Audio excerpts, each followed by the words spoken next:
Halo semuanya, selamat datang di channel saya. Perkenalkan, nama saya Oktaviani Anantarahi. Saya adalah mahasiswa Universitas Warmadewa, program studi Manajemen Sumber Daya Perairan. Dalam video ini saya akan memberikan pendapat saya terkait Peraturan Pemerintah Nomor 11 Tahun 2023 tentang kebijakan penangkapan ikan terukur. Peraturan Pemerintah Nomor 11 Tahun 2023 tentang penangkapan ikan terukur merupakan langkah strategis pemerintah dalam merapikan tata kelola sektor kelautan melalui pendekatan ekonomi berbasis kuota dan zonasi. Meskipun tujuannya untuk meningkatkan PNBP dari sektor perikanan memang perlu diapresiasi, namun alih-alih mendorong pemerataan dan perlindungan terhadap kelompok paling rentan seperti nelayan kecil, skema penangkapan ikan terukur justru berpotensi memperbesar jurang ketimpangan antara industri perikanan skala besar dan skala kecil atau nelayan kecil. Sistem kota dan pembagian zona tangkap rawan dimonopoli oleh pihak yang memiliki modal dan akses perizinan lebih besar. Sementara nelayan tradisional belum tentu memiliki kapasitas untuk bersaing secara administratif maupun operasional. Kebijakan ini mengandung sejumlah persoalan mendasar yang menurut saya perlu dikritisi.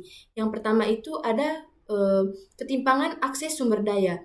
Dikutip dari Mumbai, Indonesia tahun 2023, banyak nelayan mengeluhkan minimnya keterlibatan mereka dalam perumusan kebijakan ini.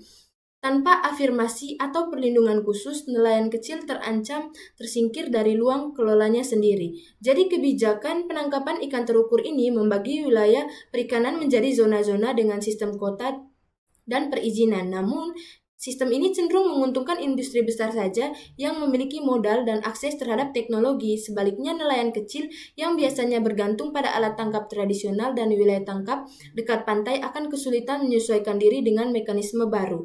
Jadi yang kedua ada potensi liberalisasi laut. Dikutip dari Wahli tahun 2023 disebutkan bahwa model penangkapan ikan terukur memiliki potensi mendorong eksploitasi besar-besaran oleh korporasi karena tidak adanya pembatasan yang jelas terhadap keterlibatan aktor-aktor industri perikanan skala besar. Jadi, penangkapan ikan terukur beresiko membuka jalan ke arah liberalisasi sumber daya laut karena membuka ruang bagi masuknya investasi asing melalui skema kerja sesama penangkapan ikan. Hal ini akan menjadikan laut Indonesia sebagai ruang kompetisi ekonomi, bukan lagi sebagai ruang hidup masyarakat pesisir. Situasi ini dapat mengulangi kegagalan di masa lalu ketika liberalisasi sektor kelautan menyebabkan penangkapan berlebihan dan kerusakan lingkungan. Berikutnya adalah yang ketiga, resiko terhadap lingkungan. Dikutip dari Koalisi Rakyat untuk Keadilan Perikanan atau KIARA juga menekankan pentingnya memastikan bahwa semua kebijakan berbasis pada data stok ikan yang valid, transparan, dan partisipatif, bukan sekedar pendekatan ekonomi semata. Jadi sistem kota tangkap memang diharapkan membatasi overfishing. Namun, pengawasan ketat kota ini bisa menjadi alat justifikasi penangkapan dalam jumlah besar. Akibatnya, kerusakan ekosistem laut bisa semakin parah jika kebijakan ini tidak diiringi dengan sistem monitoring dan evaluasi berbasis ilmiah. Yang keempat, ada perlindungan sosial. Dikutip dari Tempo.com 2023, beberapa organisasi nelayan mengkritik bahwa penangkapan ikan terukur ini lebih berorientasi kepada kepentingan fiskal negara saja dibanding pada meningkatkan kesejahteraan nelayan sebagai pelaku utama. Jadi kebijakan ini belum menjawab kebutuhan dasar nelayan kecil seperti jaminan sosial, subsidi bahan bakar, dan akses pasar yang adil. Bahkan dengan skema penangkapan ikan terukur ini, banyak nelayan khawatir akan dikenai pajak dengan pungutan tambahan, padahal kapasitas produksi mereka sudah sangat terbatas.